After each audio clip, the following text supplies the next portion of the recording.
Good morning. My name is L.J. Ong. This presentation is one requirement for LTS 513 to present what I learned from this unit. So the title of my presentation is My Learning in LTS 513. My first discovery or learning is my learning experience in e-learning. In fact, I understand that LTS 513, this is the first time it was conducted on an e-teaching and e-learning mode. Now, e-learning and e-teaching is going to be the growing trend in education, especially at tertiary levels. So, sooner or later, perhaps, I'll be engaged in e-teaching as well. Therefore, this actual experience in e-learning as a student or as a learner is a good introduction to the concept of e-learning. So that's my first discovery in learning LTS 513, not in the content per se, but in the mode of teaching and transmissions of the teaching materials and submission of my assignments and things like that.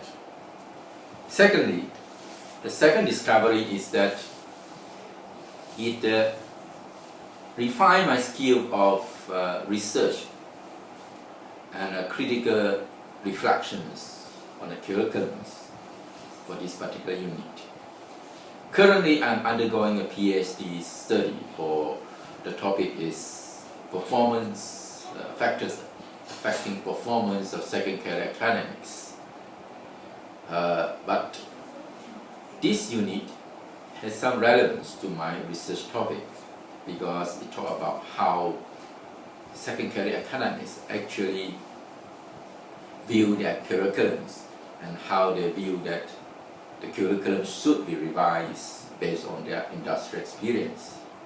Therefore, my second discovery is that it actually helped me to improve my research skill, my analysis skill, and my interpretation skills. It should be very useful for me in the finalization of my thesis and my PhD endeavors. The third discovery, the third thing that I learned in this unit LTS 513 would be that it creates a sense of ownership. Now, when I first started teaching HBM 224 and Global Logistics 3 years ago in 2010, it seems that the curriculum was perfect or is perfect, and it's not a requirement for me as a convener or lecturer to amend. However, through LTS 513, I discovered these assumptions apparently is not correct. One has to actually review it to improve. So this is my third discovery. You have to review it, and then through these revisions, redesign, reassessment, and you become involved in the curriculum itself much more than just as conveners. That's why I discovered that it creates a sense of ownership of the unit in terms of the learning objectives, the learning outcomes, the teaching mode, the teaching materials, teaching activities, the students' learning materials, learning activities, assessment, formative, as well as summative, and the levels of knowledge transmitted, and how much you can learn from the student, vice versa, and the student can learn from you. So, in conclusion, it creates an ownership. It becomes part of you. And in a sense, it improves your teaching because you feel that you know, you have in-depth, I call it deep teaching in respect to deep learning by the student. So deep teaching by these teachers. So that is the third discovery. Then the fourth discovery, because this reviews and reassessment or redesigning of HBM 224 and Global Logistics Management is so useful, I found it it is still applicable to other units that I teach, such as HBY 311N, Capstone 2, HBI 216N, Comparative Regional Business, and HBI 341N, Southeast Asia Business Contact.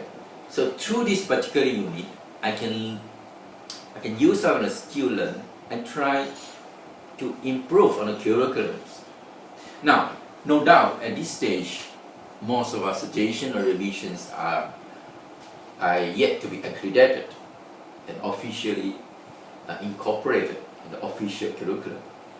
But I discovered that you can actually implement some of the suggestions without infringement on the accreditations process, such as you can create some assessment which is more formative for learning. So it is not impossible and it's not prohibited for you to implement such assessment methods, methodologies. You can improvise better teaching materials, teaching activities, better teaching learning activities, design better learning activities for students. And this not only apply to HBM 224N, the unit I use for FTS 513, but also apply to other units. And in particular, Capstone 2, when I'm the coordinator for other commanders. So that is my 4 discoveries while undertaking FTS 513.